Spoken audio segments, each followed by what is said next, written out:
Você sabia que tem cristãos que não são sinceros? Sabia disso? Salmo 37, versículo 37, nota o homem sincero e considera o reto, porque o fim desse homem reto é a paz. A retidão te traz paz. Andar certo lhe dá paz, lhe dá conforto. Tem muita gente que está pagando o preço hoje da desonestidade praticada no passado.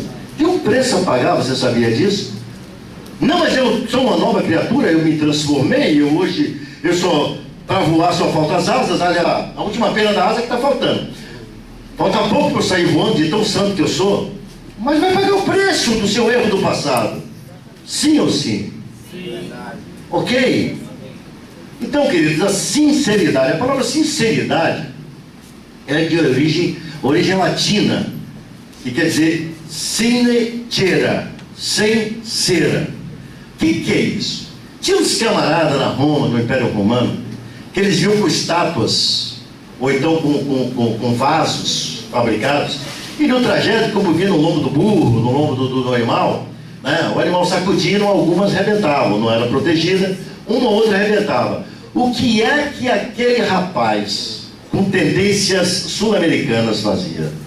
Lá a malandragem vem de longe. Está pensando que é só agora? Vem de longe.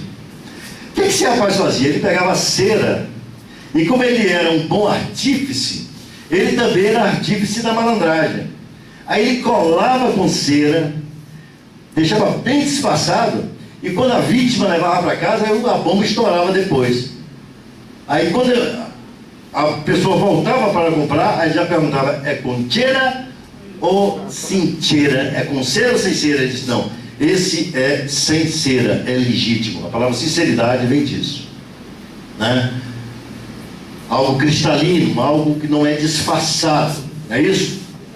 Então, querido, ser desonesto, lá naquela época na Grécia Antiga, o Sócrates ensinava, se o desonesto soubesse a vantagem de ser sincero, ele seria sincero ao menos por desonestidade, se ele soubesse a vantagem. A honestidade lhe traz vantagens em cima de vantagens. É bom você ser cristalino, aberto. Meu irmão, é tão gostoso você falar descomprometidamente. Fala o que quiser, sem medo de ser desmascarado. Isso não tem preço, isso. Sem você ser flagrado por alguém. Mas vem cá, você está contando essa história agora, mas não foi isso que você não falou, não. Ou eu ouvi mal. Você já pensou de vergonha?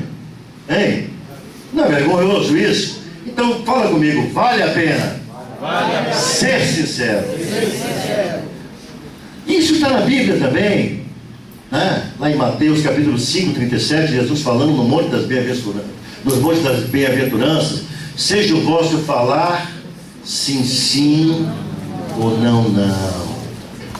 Porque o que passar disso é de quê? De procedência maligna. Ok? Sinceridade, sinceridade. O líder e a verdade. Todo líder tem que ser verdadeiro.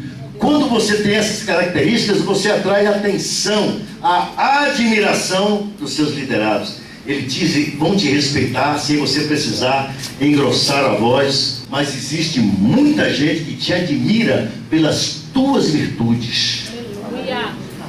Ele viu que deu certo, o pastor Justino. Viu que deu certo. O irmão veio lá e corta a mão, lá em Amargosa, né?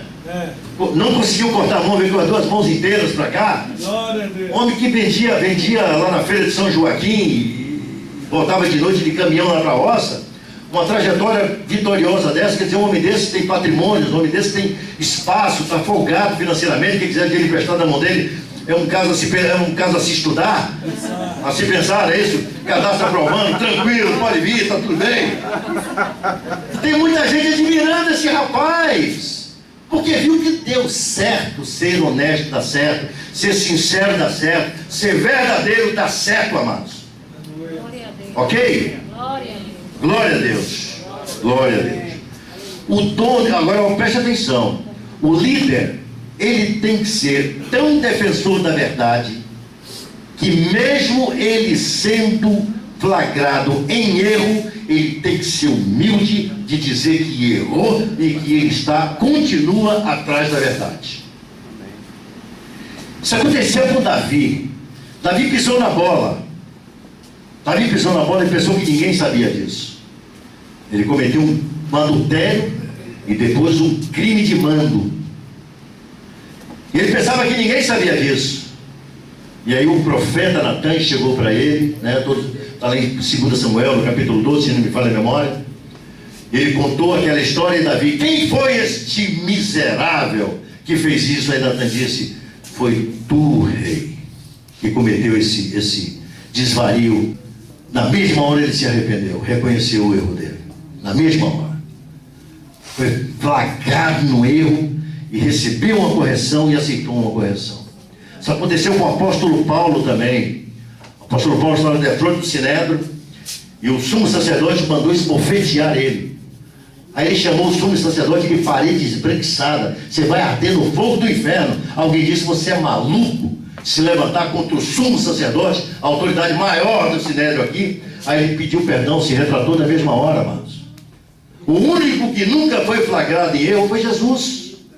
Mas vocês que estão aqui, todos nós erramos a todo momento. Mesmo involuntariamente erramos, amados. Mas o problema não está no erro. O problema está em você reconhecer o erro, recuar e consertar o erro que você cometeu. Isso é um papel importantíssimo numa liderança. Não pode faltar isso no líder de forma alguma. Líder, então, se ele errar, deve ser humilde e se submeter a correções. Isso acontece comigo a todo momento. Eu tenho meus subordinados, eles têm liberdade. Ainda hoje eu tive essa experiência. Mandei fazer uma pesagem, eu tinha estabelecido um padrão, algo assim que eu tinha feito para o quê? Para dinamizar mais, para ter mais produtividade. E aí meu subordinado disse: rapaz, você errou. Eu tive que sentar com ele na frente da câmera, botamos para a sala, naquela sala de produção, e falei: vamos observar aqui agora, vamos contar. Eu consegui provar a ele que eu estava certo, mas eu acendi o meu sinal de alerta. E se eu tivesse errado? E quem ia ser o prejudicado? Claro que era eu. Então o líder, ele não pode ser burro, de ser orgulhoso, é o dono da verdade, é o bambambam. Acabou-se isso, queridos. Uma empresa é uma corporação, existe um corpo, existe um cabeça, existem auxiliares desse cabeça, mas o corpo está ali, ele funciona. Ele funciona inclusive para te orientar, porque os caras estão ali o dia todo trabalhando com aquilo. De repente existem coisas que eu me esforço para me lembrar como é. Ele naquele momento ele sabe mais do que eu. Para me igualar a um liderado meu, eu tenho que fazer um esforço de lembrança, de memória, para chegar no nível que ele está agora. Então eu não posso me ensurdecer na opinião, na sugestão, na participação de uma pessoa dessa. O líder tem que ser comprometido com a verdade. Outra coisa muito importante no meio de uma liderança é a relação do patrão com seus empregados, do líder com seus liderados. Quando o relacionamento está enfermo, só existe um prejudicado. A corda vai quebrar do lado do mais forte, não vai ser do lado mais fraco. Existem muitos liderados que não têm nada a perder. E você, empreendedor, você que é líder, você tem. Você pagar essas famílias, pagar essas famílias, tudo isso é custo. Então, repita comigo, todo mundo. Eu tenho demais para perder. Tempo empregado, não é só dinheiro não, esforço, saúde. Tem empresas em que os líderes estão doentes, literalmente, muitos até em depressão, por falta de um bom relacionamento. É perigoso, muito perigoso, quando funcionários se aliam. O camarada vai pro bar, vai pegar uma pelada. Aí você tem 24 funcionários, está lá. Um está pitando o jogo, o outro é gandula e está lá 11 contra 11. No final daquele baba, eles vão fazer alguma confraternização. Sabe qual vai ser o assunto dessa reunião? Você. É ou não é? É assim, querido. Você sabia disso? Você dá ibope. Essa relação do líder com seus liderados, ela também é de fundamental importância. Você tem que ter muito, mas muito, vamos dizer assim, atenção e também discernimento para você não entrar numa roubada, para você não cair numa furada. Você tem que ter muita atenção. Por exemplo, cuidado com aquele que te elogia demais. Cuidado com os puxa-saco, com o bajulador. Cuidado, cuidado. É o primeiro a te trair. Se lembra de Pedro? Se lembra de Pedro? Pois é. Pedro era o mais achegado, era o mais, né? E chegou no momento até em que ele demonstrou uma certa preocupação com Jesus, quando Jesus falando para ele que ele iria morrer, que ele iria ressuscitar e tal. Aí Pedro ficou com medo, agora você não sabe por quê. Ele disse, se ele morrer, eu que vou ser o imediato dele, eu quero longe de mim esse negócio. Aí foi que ele fez, senhor não faça isso não, o senhor não fala um negócio desse não, o senhor não vai morrer não. Ó, o senhor vai ser atento, o senhor nunca vai morrer. Ele ficou preocupado, descarado. Agora, o que aconteceu com aquele bajulador sem vergonha? Só veio se converter depois, né? Lá no livro de Atos, depois do capítulo 2, é que ele veio se converter. Ele foi negou, Jesus não foi ver não, negou foi 3. E dizem ainda que foi porque Jesus curou a sua sogra lá em Cafarnaum. Ainda dizem que é por isso, né? O cara não era crente. Amados, evite. Ame sua sogra. Valorize seus liderados. Valorize-os. Você não tem problema na sua empresa. Você que está com problemas. Você não tem problemas. Você tem funcionários mal ensinados, mal liderados, mal treinados. E é claro que vai virar um problema para você. A começar na sua própria, até se for secretária do lar, começar por ali. Se ela não for bem orientada, se ela não for bem instruída, vai te dar problema, vai salgar demais tua comida, né? Vai fazer uma lambança com a tua vida. Por quê? Por falta de orientação. Por falta de orientação. Então, queridos, não enxergar, e tem gente que enxerga o funcionário como um mal necessário. Queridos, risca isso. Funcionário não é um mal necessário. Sem ele você não vai viver. Você não vai para lugar nenhum. Então ele não é um mal necessário. Então, repita todo mundo comigo aqui. Eu estou desconfiando que o problema na minha empresa começou comigo. Verdade ou mentira, gente? Começou comigo, querido. Eu que não ensinei direito, eu que não treinei direito. Quando você reconhece esse tipo de coisa, você vai formar, você vai ganhar maturidade e vai formar uma equipe, né? Uma equipe nos trinques. Eu ainda continuo sendo da opinião de que é mais fácil um líder ser inábil do que um colaborador ser infrutífero. Eu ainda continuo acreditando. Você sabia que a maioria dos seus colaboradores, eles também têm sonhos, como você tem também? E está pensando que só você que veio lá de baixo e pobre de cima e que hoje desfruta de alguma coisa, está pensando que é só você? E lá dentro da sua empresa? Também não tem não, é? Está entendendo? Então, queridos, um camarada desse, ele está precisando ser ensinado, ele está precisando ser orientado, mesmo que ele se vá. Mesmo que ele se vá, e ele tem que ir mesmo, porque ele não nasceu para trabalhar para você eternamente, ele não nasceu para ser seu empregado eternamente, para se aposentar na sua empresa. Não existe isso na sua relação contratual, não existe esse item, não é isso? Ele não se compromete a trabalhar com você durante toda a eternidade.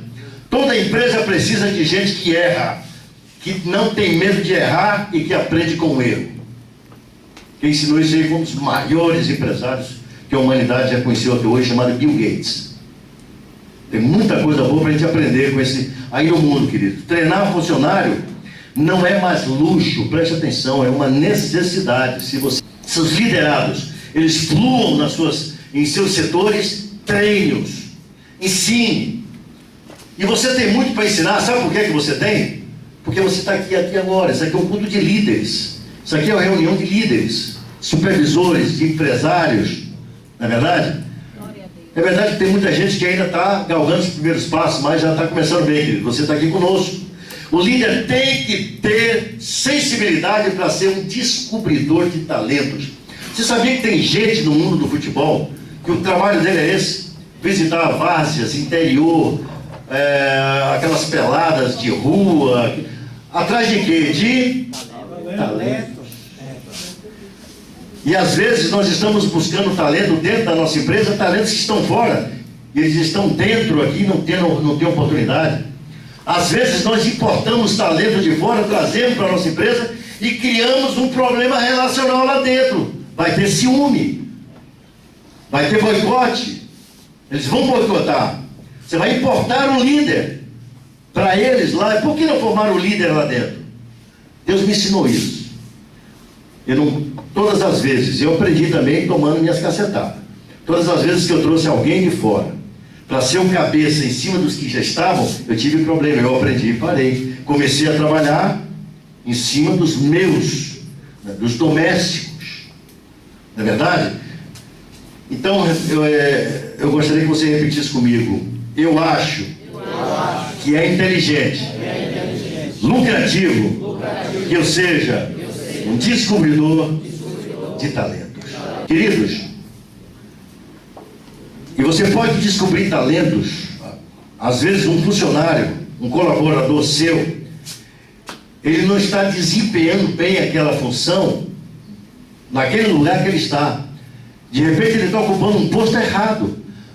Eu costumo fazer um rodízio de funções. Rodízio de funções. Eu tenho hoje vendedores que eram da produção. Eu tenho uma gerente que está comigo há 17 anos ou 18 anos, nem sei.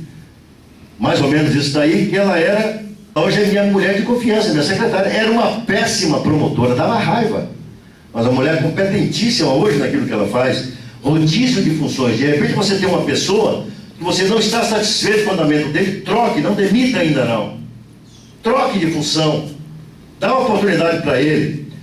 Pelo menos você já sabe quais são os defeitos que ele tem, você não vai começar tudo de novo com um outro. Quem está entendendo? Amém. Tem pessoas que colocam a zeladora para fora, ela poderia ser uma excelente babá, mas está lá limpando privada, coitadinha. Dá para entender assim? Amém. Glória a Deus, glória a Deus. Amados, outra coisa também, o líder tem que ter postura política. Epa, sim senhor. Imagina só, deputado no Senado das Contas, deputado federal no Senado das Contas, numa discussão verbal com outro deputado lá, desconhecemos a origem. E tem um entrevero lá entre os dois. Você já viu como é a relação? Você já viu como é? Como é a linguagem? Você já viu?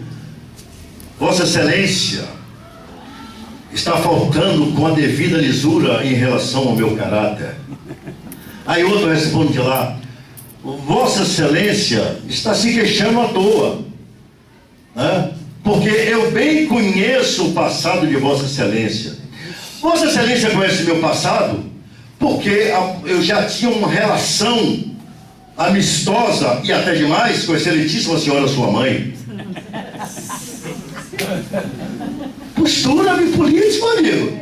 Camarada bota outro para fora, só falta matar, humilha. Ministério amado. O cara vai te botar no pau e vai comer no mínimo 20 mil seu. É ou não é? Então chega para a pessoa, agradece. Muito obrigado, esse tempo que você teve comigo. Eu acho que você aprendeu alguma coisa, né? Eu vou pedir que você assine aqui esse documento. É um aviso, né?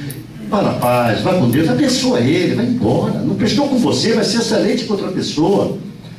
Mas olha a relação que você vai ter. E outra coisa, quando você adota uma postura dessa, quando você maltrata um funcionário agora, é risco do coelho, o cara te roubou. O cara saiu lá dentro da mochila dele com algo teu, roubou lá dentro. Não é isso? E você está pensando em você, o que é 100% honesto? É só ele que rouba, de vez em quando também você não comete, você não comete esse tipo de atrocidade, esse tipo de desonestidade, mas comete outros. Então só porque aí vai colocar o cara para fora, vai humilhar e tal. Sabe o que vai acontecer, querido? Sabe o que vai acontecer? Os outros que estão lá já vão te olhar de outra maneira, de uma maneira desconfiada de você, do seu posicionamento numa hora dessas. Então abençoa essa pessoa. Vai na paz, querido, vai na paz. Muito obrigado, de alguma maneira ele te serviu. Sim ou sim? Sim. E se ele não te serviu bem, a culpa é tua que segurou esse mamão aí durante muito tempo. Então agora, o problema é teu. Descobrir tarde, aprende com o outro agora, esse já era. Se você, olha, o empresário e o relacionamento, se você proceder de maneira contrária, com um relacionamento sadio, educado, político, se lembra, excelentíssima senhora, sua mãe, se lembra disso? Pois é, se você não tiver uma maneira polida de relacionamento, você vai pagar bem caro o preço do seu descontrole emocional. E isso está na Bíblia. Provérbios 14, 17 diz que o que facilmente se ira, ele comete doidices, loucuras. Tiro no pé, traduzindo para o modernês, está dando tiro no pé. E vai pagar caro, queridos. Vai pagar caro, porque a tua equipe está pensando o quê? A tua equipe se une contra você. Quem já ouviu falar de casos aqui de grandes organizações que quebraram, porque os funcionários quebraram ela? Potências, querido, potências. Funcionários, eles formam uma corporação lá dentro, te quebram, te arrebentam, te desempregam. E o pior é nada, o camarada, ele é desempregado aqui, quebra a tua empresa, vai para o seguro-desemprego, vai descansar, e depois arranja emprego, e você, chupando o dedo. Aí você vai atrás de seguro-desempresário e não tem. Então repita assim comigo: só eu tenho a perder se eu for mal na minha atividade. Só você que perde, queridos. Será que você está me entendendo mesmo? Amém. Não queira que os seus liderados formem um sindicato lá dentro, querido. Não queira que isso aconteça com a sua vida de jeito nenhum. Você vai estar condenado. Quantos me entenderam?